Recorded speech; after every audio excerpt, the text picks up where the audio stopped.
Honorable members, we must resume. Thank you so much once again. I must announce here that we have been joined by Honorable Masina, who is the chairperson of the Portfolio Committee playing oversight on trade and industry. Honorable members might have noticed in the morning we were also visited by the chairperson of the Standing Committee on Appropriations, Honorable Maimane. Honorable Tambo and Honorable Ndamase were also here. Honorable Shongwe, I have also seen Honorable Mtaung, who came here during the earlier half of the day.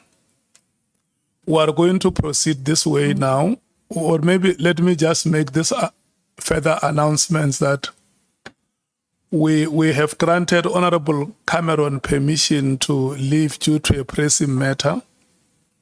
And one of your colleagues, Senior Counsel, Advocate Lerato Zikalal, we have also released to finalize matters with General Beki Cele, who is joining us on Thursday. Honorable Souls is going to be released later. And Honorable Mwango has also requested to engage with the Honorable Minister tonight because he has other parliamentary commitments tomorrow. So we are going to have a bit longer day, but we will be reasonable so that we don't go until midnight. I saw your hand is up, Honorable Skosana. Thank you, Chair. I'm sorry to that whoever is going to speak now. When I went outside, now as I'm coming from outside, I just checked, when the minister, my question which I've asked, that who classified the Pala report? I got the answer and I knew the answer. The minister said that in Parliament that it was classified by him. And the Hansard will provide that to you. I thank you, Chair. Yeah. It is not a matter for now. Just keep it on your sleeve. At the right time, you can put it on the table. Honorable Breytenbach and Honorable Klopper, can I get your signal? Who is starting? Thank you so much.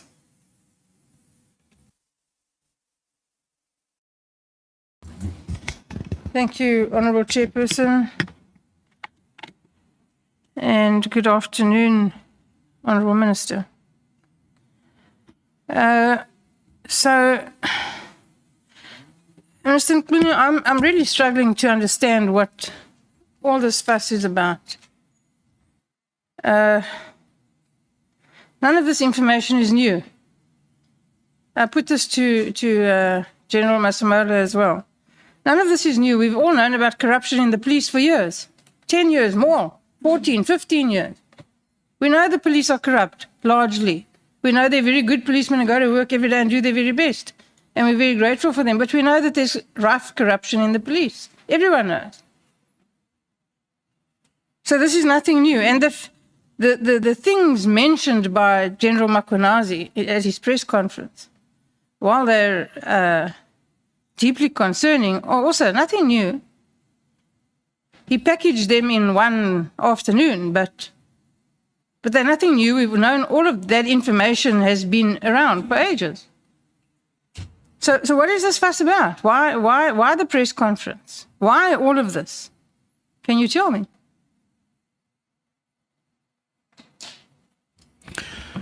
That's thank you very much. That's exactly one of the intriguing questions that we have to grapple with, both internally in SAPS, but also in Parliament in general, in the whole public. that there are things that are refusing or resisting to change. For instance, there's a perception out there, I don't want to lie, that SAPS is corrupt, or there is corruption in SAPS. That is persisting. There's corruption in SAPS. The perception that says crime is not under control. And I've always said, yes, crime may not be under control or is not under control, neither is it out of control. But there's a concern there, running general. And I did, in my interactions with police, say the character of crime in the country is also featuring certain specific geographical areas in each province, known people or groupings of people, as an ongoing characterization of criminality in South Africa. And that I'm worried about that, and I don't think that we can't overcome that. But I would say it in response directly. On the side of crime and corruption, maybe pointed at, but within SAPS, let us wait until this ad hoc committee finishes its work or completes its work, until Madanga also completes their work, to have a full spectrum or a fuller spectrum of the extent of what we see now in reality.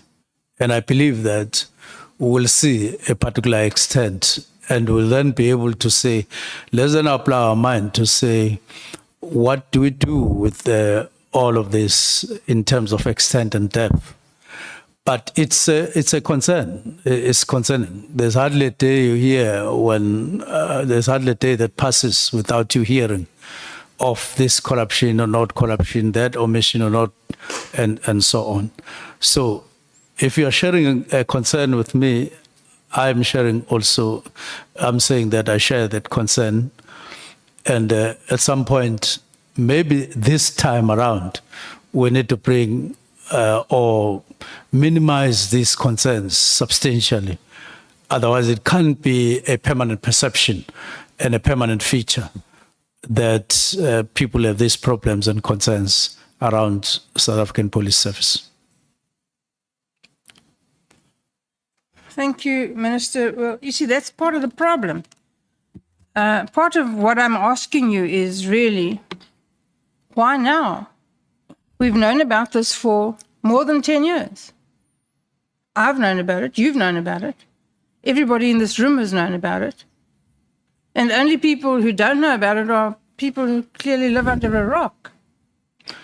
And so it can't be the job of South Africans, can't be the job of this committee, it can't be the job of the Madlanga Commission to tell you, and in fairness, you're a new appointment, but you're the minister, you must take the heat, to tell you and the senior management of the South African police how to deal with crime or what the problems are. Why don't you know it?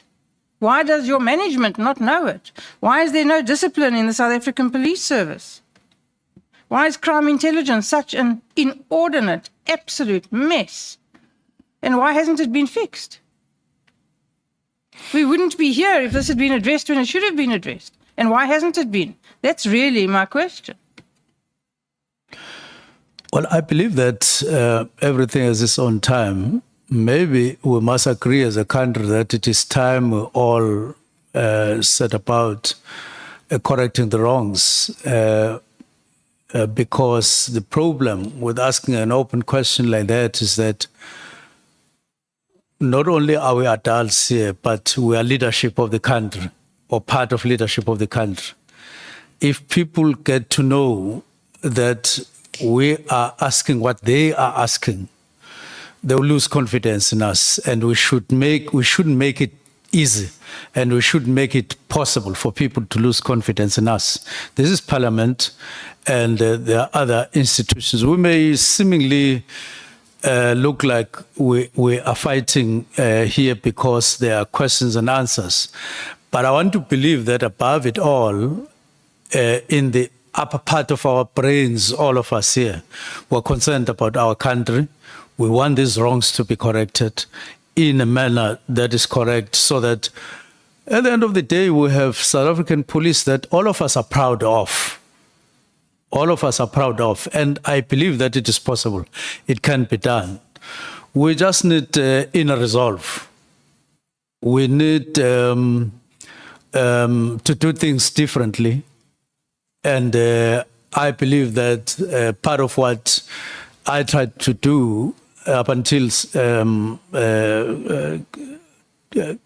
getting to leave, we're trying to grapple with some of the root causes and the root problems in SAPS. Instead of just accepting what is there, we set ourselves a target to say, let's change this. This is changeable. For instance, even though, crimes like are being perpetuated in the 4 provinces, are in part a reflection of the problems that the country is undergoing via suppressed economic growth or slow economic growth, and therefore people turning this and that. But the majority of the people in South Africa are law-abiding. They are good people, even as unemployed as that. I'm sorry to interrupt you, Minister. I've got limited time. Just a moment, Honorable Breytenbach. If when you speak, on the screen we see there is a tag behind you which is giving you a spirited competition.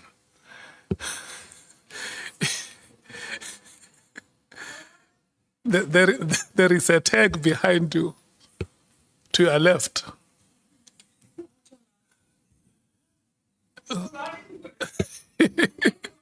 Everybody knows what party I'm from. I have no difficulty with the tag behind me.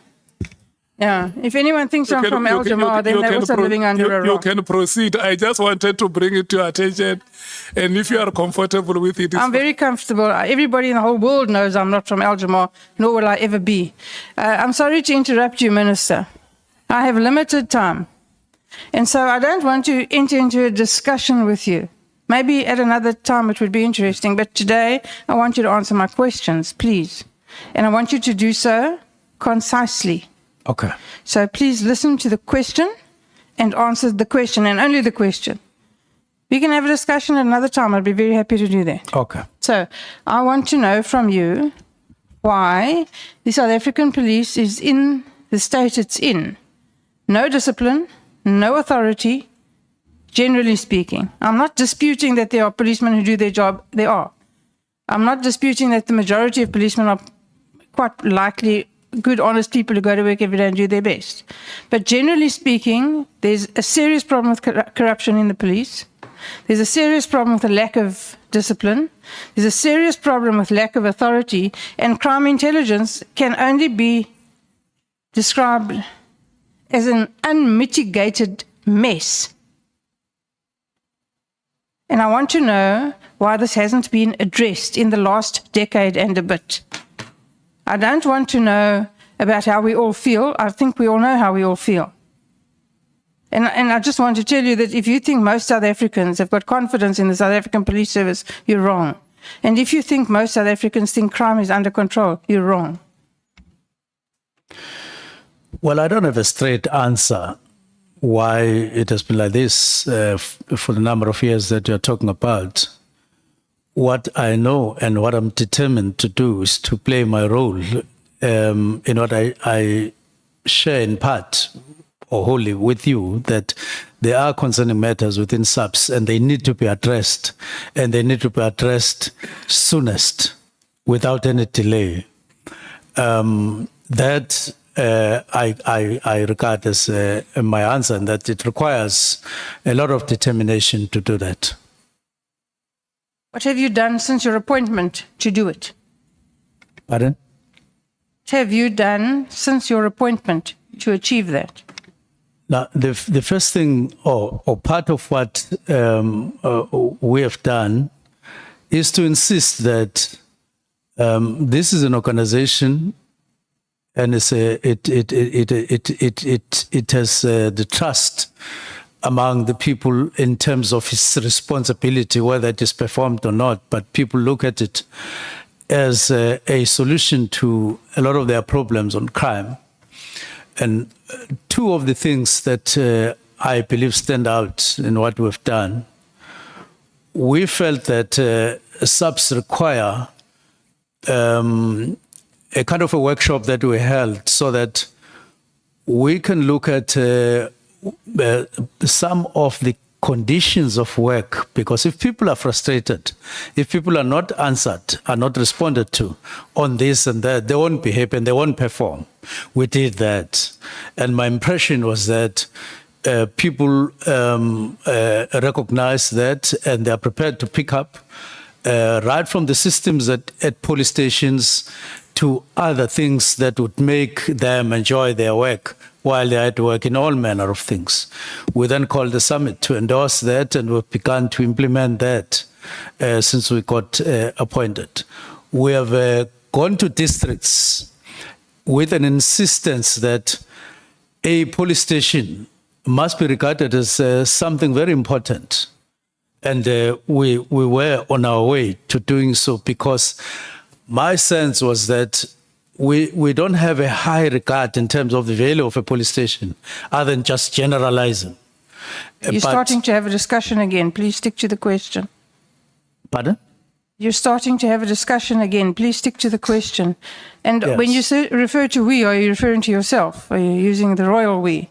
Or Yes. is it just you? Yes, I'm referring to us as ministry and top management. I see. Okay.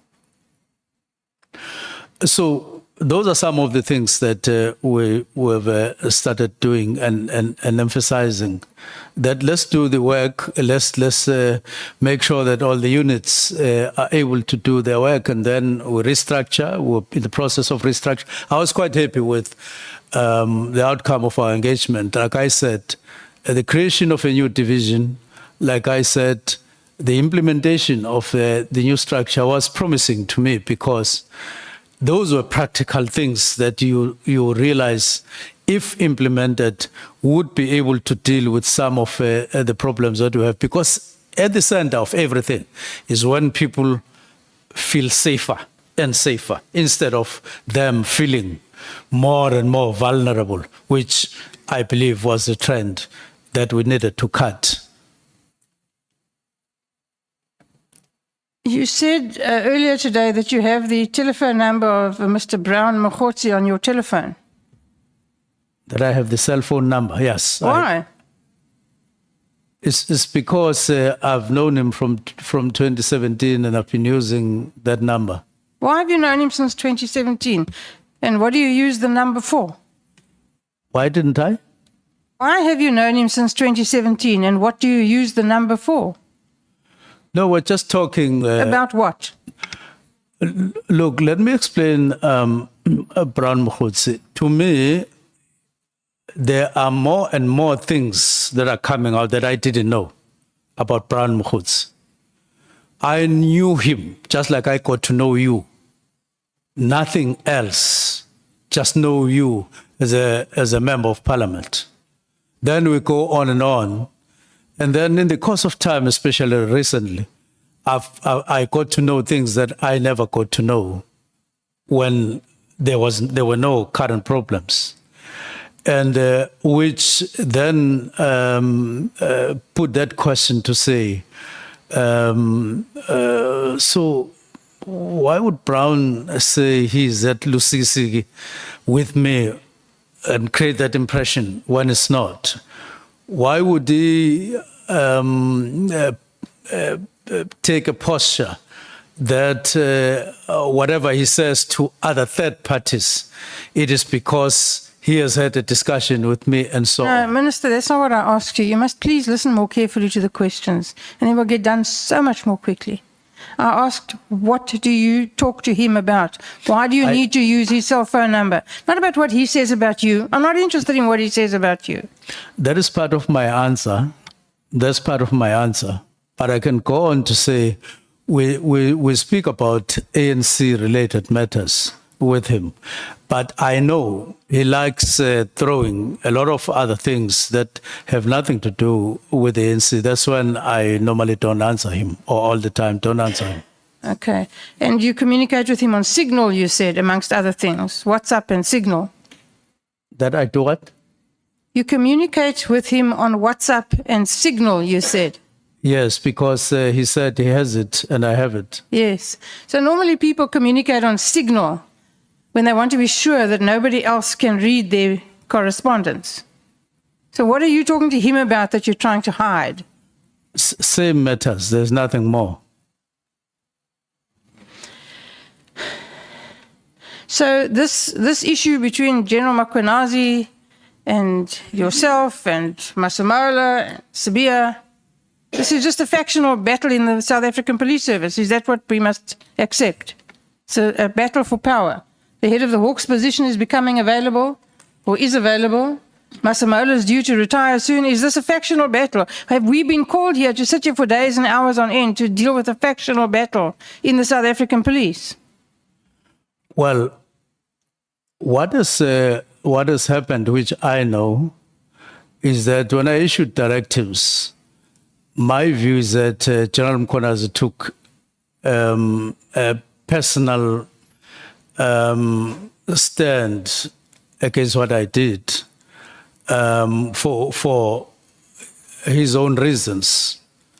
That's why, among other things, even when General Kumal and others got arrested, Chief of Staff told me that he sent a message that gloves are off.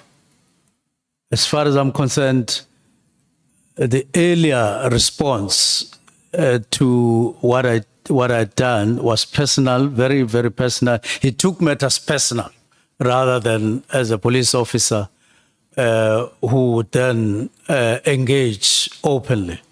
That's why there would be things like if he's clean and so on and all of those things. And when General Khumalo gets arrested, he then say, Chief of Staff must inform me that that gloves are off now. So in my view, all that has happened, the trigger on these matters that we find ourselves on here, the trigger is the directives.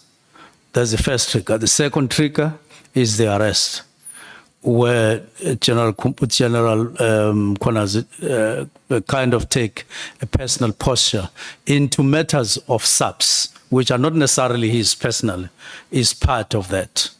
Yes, of course, he's got a job to do. Do you think that you are entitled, in terms of the prevailing legislation, to give the directive that you gave? Do you think that as minister you have that authority? Or do you think that you've overstepped the mark?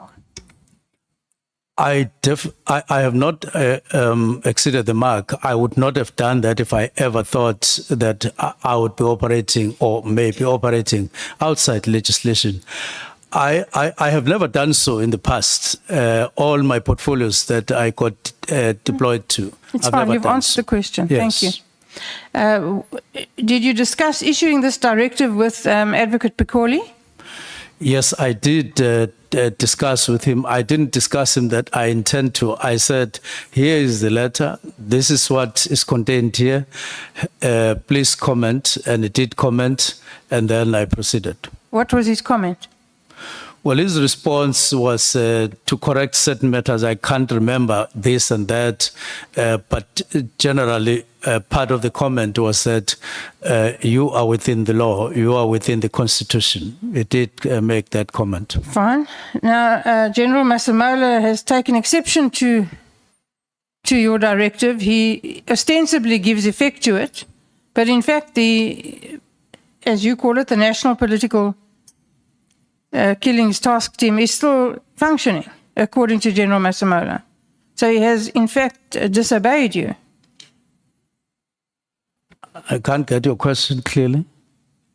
General Masemola says that, A, he thinks that you can't give him this directive, Oh, yes. but he regards you as his boss, which I find horrific. And he will give effect to your instructions, but he has not done so. The task team has not been closed down. So what are you going to do about that? Well, that took me aback. I was taken aback when National Commissioner spoke like that, because it means that it would have meant that, or it meant that on one hand he agreed, on the other he didn't agree. When he sent the letter from his office, or when his office sent the letter on the 3rd, when he made the presentation, when he wrote to me on the 22nd, when he made the presentation or okayed the presentation on the 5th and the 6th, what I understood him to be doing was that we were in agreement that we have to wrap.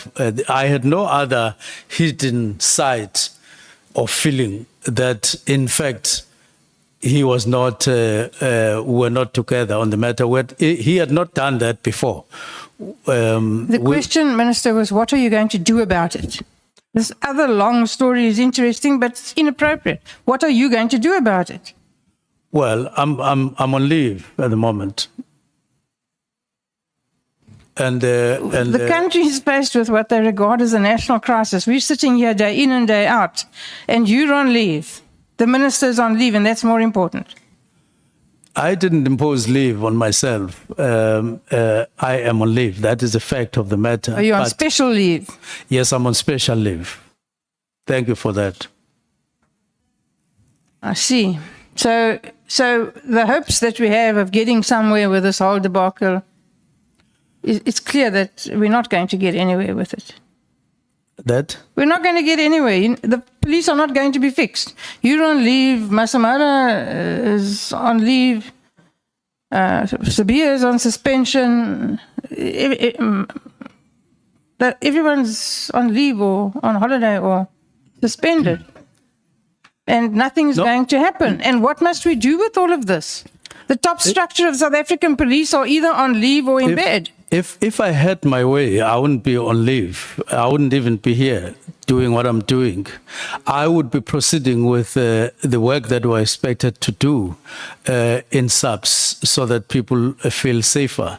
So once these matters are aside and the president decides on post these commissions, then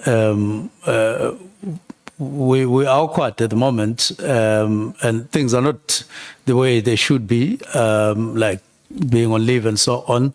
But as I say, my wish is that I was carrying on with the work, implementing the structure and fighting crime. If we're going to be waiting for the president, Minister, then we all know that we're going to be waiting a very long time.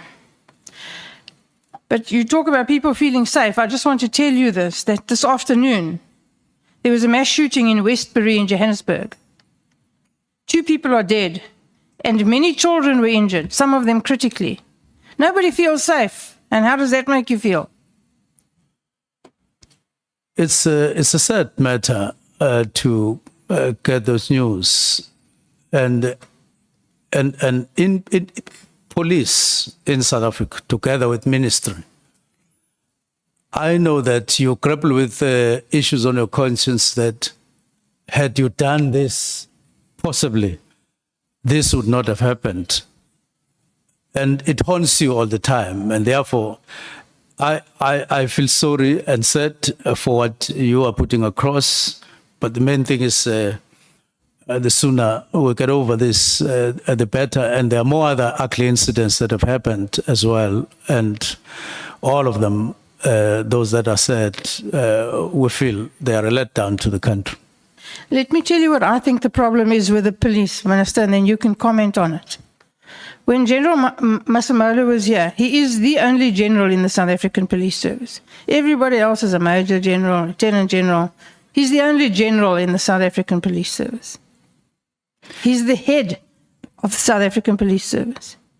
He walked out of the room we were sitting in at the Good Hope Chamber to go and chat to some of the police who were sitting around there. I don't know what they were doing.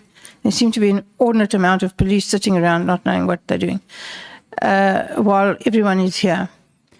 He walked over to a group of policemen. I'm not sure what their ranks were, but they certainly weren't anything close to his. One was draped across a chair. One was sitting on the table. One was leaning against the wall. And when the only general in South African police approached them, not one of them even stood up straight, let alone came to attention. Now, what do you make of that lack of discipline, lack of authority? There was no reaction from General Masemola. He accepted their disrespect without even batting an eyelid. Well, I listened to you when you were speaking to him about who is the boss and all of that. But what I felt was that there's no inclusion of boss in the constitution and all of that in the legislature, in the legislative framework. But this is to say, General Masemola is the only general, as you say. I agree with that. And he has authority. And that authority is there to be exercised, well, with the assistance of others, including ministry and so on. I believe that there's a lot to do to improve performance, quite a lot. And it can be done. Because if it is not done, if this is the climax, if this is the best and this is the only thing, then it would mean that we do have a problem, or South Africa does have a problem. So there's room, from where I sit, to do quite a lot of improvements. And we have pointed some of those out to General Masemola. You mentioned, it may have been yesterday, all these days morph into one, it feels like a lifetime, about a particular clip on the tape that you referred to that demonstrated that you were in fact threatened. Now, you haven't been able to produce that. Why not? No, I have explained. You may not take the explanation. General Mchunu had a conversation with Chief of Staff on the 2nd of January. And one of the things they spoke about was to say that if minister is clean while he was premier and so on, so he can go on with the directives. I know what he said. I want to know why you can't identify where it is on the tape so that we can hear it. No, at that time, he had not started recording. He only started when they continued with the conversation in other days, like on the 3rd, on the 4th, and on the 5th, but not on the 2nd. Thank you, Chair. I'm done. There is something that you must clarify, Honorable Minister, because you now say that at the time the recording happened, the part that the Honorable Member Breytenbach is asking you about was not recorded. And on Friday, you made us to play that record and say on the record there is a part that you want us to hear.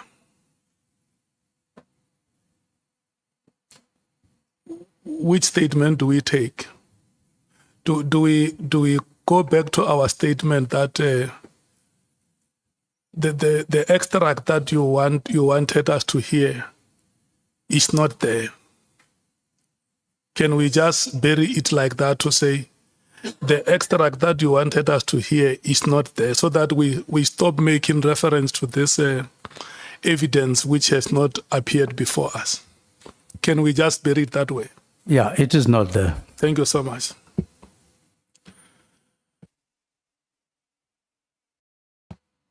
Honorable Nomvalo.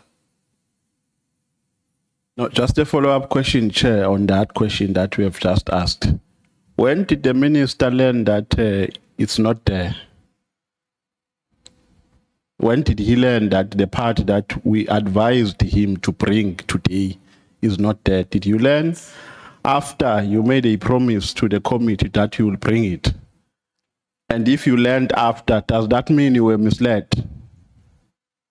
You were made to understand that it is there. I only got to know that it is not there after. Now, whether you were misled or not, No, Minister, let's leave it there.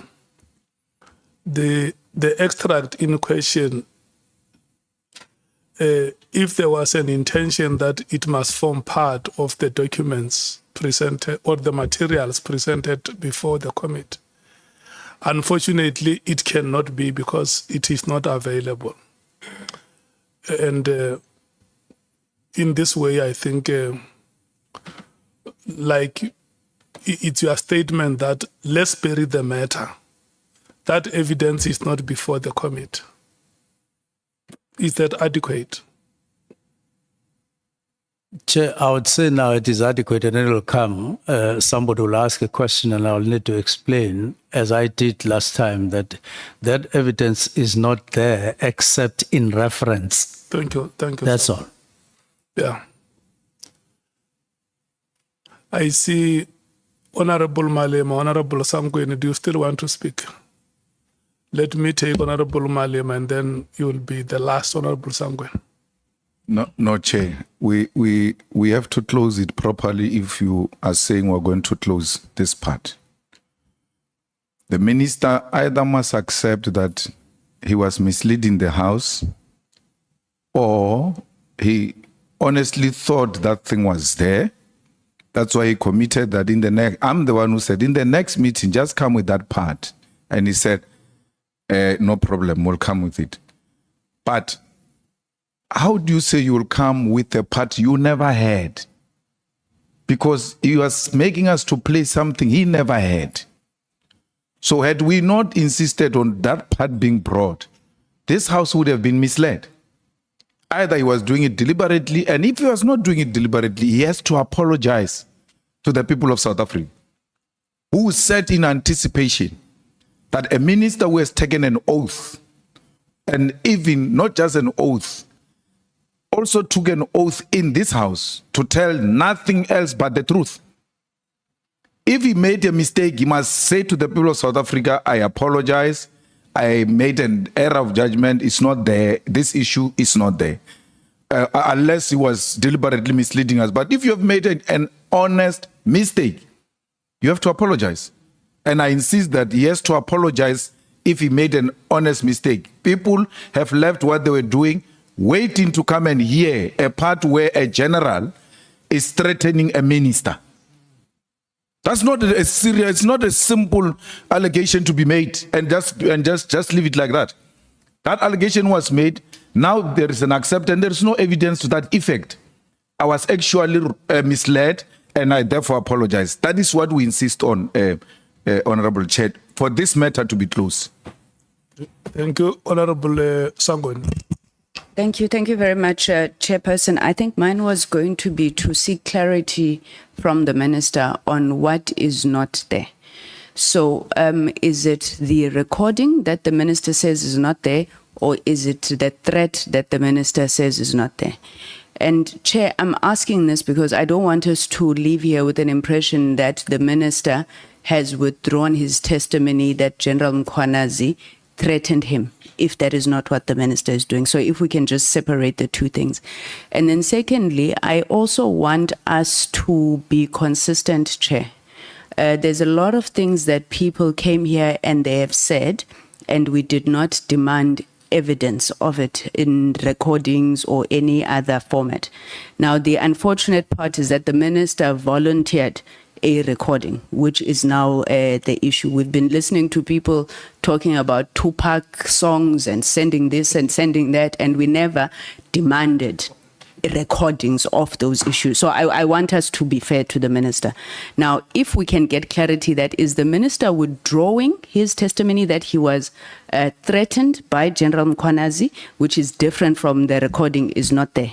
And that's a different matter that I think we can close. Thank you very much, Chair. Honorable Shongwe. No, Chair. Partially, I disagree, Chair. I think, Chair, borrowing from the words of Ubabu General Usbeya, ukuthi umkhwanazi ukhuluma into angayazi, is the chance ukuthi uminister ukhuluma into angayazi makathi kukhona i-voice note. And when you say kukhona i-voice note, ukhuluma ngento elalelile wayizwa ukuthi ngiyizwile i-voice note. So I don't think it will be acceptable kimi for minister to say I withdraw, I wasn't sure ukuthi ikhona or ayikho. He must speak into iqiniso la ukuthi ube izwile yini or ukhuluma into engekho ayicabangile. And number 2, what does it say ngecredit yaka Babu Nkabinde? What if uNkabinde umtafulile umshayashayile lapho, Chair? So I think asingayenzi belula, Chair, and sisebenze ngo-withdraw, I withdraw that. No. Akavuma ukuthi ngiqamba amanga la. Chair, what's the right word for amanga? Parliamentary word? For lying, misleading. Inaccurate. The accurate word for parliamentary word? Inaccurate. Oh, I gain the sentence. But again, Chair, just that one. Ukuthi uminister must be on record saying bengikhuluma into engekho. Because if uthi khona record, uyalazi ulizwile, Chair. Thank you. Okay. On a point of Honorable order, Malim. Chair. We're not asking you questions. We're sitting on the topic you are talking about. And the topic is the recording. It's not whether the minister is withdrawing the threat or not. So once you are on this point of recording and then you say you minister must, you're introducing a new subject. We are saying minister committed to bring a recording. Minister didn't commit to bring whether he's being threatened or not. He promised to bring a recording and the recording is not there. That's what that's what Honorable Dlinis was asking about, and that's what we're following up on the recording. No, let me remind you, honorable members, this is what happened on Friday when the recording was played. The honorable minister placed a statement that there is a part that is missing in the recording. And so he would have wanted us to hear that part. And so the minister made a commitment that the part will be made available. And when we resumed this morning, we gave a report that we have made a follow-up through our secretariat with the minister and his team. And the extract that he himself would have wanted us to hear is not there on that recording. And during the proceedings, the minister have admitted that that part is not there. And that is why my view is that we must desist from asking him questions on that evidence because we will not get it. It is not there. He has confirmed before this committee. And the part that Honorable Member Malema is saying is that, Honorable Minister, because you made a commitment, you might have made an honest mistake that you committed to bring that extract, hoping that you will have it readily available. And it's not something that you can be crucified for. If that thing is not available, you just say, look, I was under impression that it is available and it is not available, and for that I want to apologize. Then we bury the matter. You don't appear before this committee as a suspect. You appear before this committee as a citizen who will help us to deal with whatever difficulties we are facing in the South African police services. And I think that is how we should proceed. If that extract is not available, and you honestly believe that it will be there, it is not there. Where I come from, Baro Posho, it's a Mayalamakatish, you know, when you operate a machine, you may end up making a mistake because the machine is not a human being. Once you press on, the machine will run. It will not say to you, but you want me to make a mistake. Point of order, Chair. Ay, kahle, Chair. Please, Chair, siyacela. Mo tswang teng. Ba o bua tsa straight hore ntho e bolelang ha eyo. Minister o itse ikhona I voice note. There's a part I want you to hear which I don't get now. If it was a song, you would say this song iqala la khona la imnandi khona. Eish angiyithole that part. He said it that way, sir. He didn't say, I'm not sure whether it was a voice note or they told me. Said in this voice note, there's a part I want you to hear. So, and Chair, again, under oath, he said that under oath. It's not a soft thing that you can just downplay as if, no, here, you're not coming as a victim or suspect or what. Chair. Whatever he says here is under oath. La Chair, ama South Africans alalele. Exila manunu abono babu pegicel. Ama South Africans. So let's not downplay it, Chair. Uthe ubabi khona. Sicela leyo voice note or asitshela ukuthi kanqamba mang. Sidlule. Simple as that. Honorable Skosana. Ngithokoze mgcini sihlalo. Ngibawa ukuthi nami ngifake lami lokuthi ungqongqotshe uye watsho ukuthi kunento nasiya ngaphakathi inunu le ebefanele silalele mara into le ngaphela lula njengoba umlingani ayithomile ngapha honorable Malema he ask a simple question ukuthi indaba le ayikwazi ukuthi ingafelela angakavuma ukuthi bekaleya mhlambe bekasimisleadile axolise ngokomthetho ngoba is under oath as I said earlier ukuthi akhumbule ukuthi under oath mara singaphumi la singanagama elazekelayo ukuthi uyasararanisa nje asazi ukuthi sikuphi akafuna ukuvuma mara ke ukuxolisa ngicabanga ukuthi kungaba into ekarako ingasikari into leyo ukuthi uthi Mathela Bambalala ngiyabawa ukuthi man ngenza iphoso kukuleya indaba yokuthi into le ikhona yokuthi ngithuselwe ngoba indaba yokuthuselwa silalele sonke la ayikho. Yeah, no, honorable member. We may be saying one thing in many ways. It's for the minister. You know, the request that has been made by the honorable member is for the minister to say if he made an honest mistake or he has not made a mistake. It's not a matter for us to debate. If he made a mistake, he will say it here to say, look, that was a mistake. I apologize. Or it was not a mistake. It's just that I can't find the evidence, but I have it and I won't apologize for that. So let's give him a chance so that we deal with the matter once and for all. Honorable Minister. Thank you very much, Chair.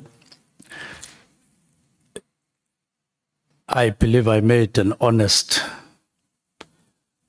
mistake. I was under the impression that that part that I spoke about was actually there, and it was part of what was sent here. Then I make follow-up after making an undertaking, and it becomes clear that no, recording had not started when this part was discussed among them. And therefore, I made that mistake and I apologize. Thank you so much. That is acceptable, Minister, and there is nothing that will take any quality away from you. Thank you so much. You haven't addressed my question. Oh, yes. The question that I had the second question that Yes. you I understand the raised, mistake Honorable about the Member. recording, Chair. Yeah, let right? me allow you to restate it. Thank you. I understand the mistake about the recording, which I think the apology from the minister is accepted. But I just want to confirm whether the minister is therefore withdrawing the fact that there were threats that were made to him. On a point of order, Chair. On a It's point my of order. question. Why would there be a point No, of order? on a my point of question? order. No, it's fine. Let's Chair, take the point Chair, of order. we are taking rotation here. The ANC will have its own chance. All of us, we spoke on a point that was raised by honorable member. As a follow-up, or we're seeking clarity on that point, which was raised during the DA's 10. It's still the DA's 10.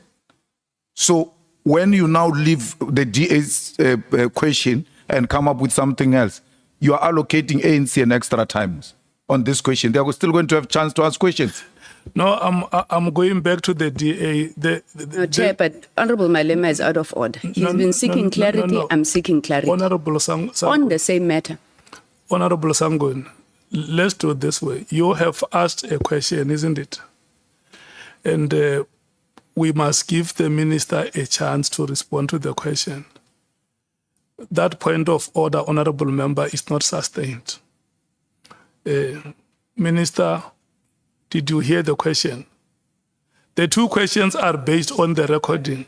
Very clear. Yeah, the first question you answered, you apologize, that is accepted. And then the second question is whether you withdraw the statement that there were threats. No, what I'm withdrawing is that I have not been able to provide the recording, but the threat, No. the threat remains Okay. as told to me by chief of staff. Thank you. Thank you. Honorable Klopper.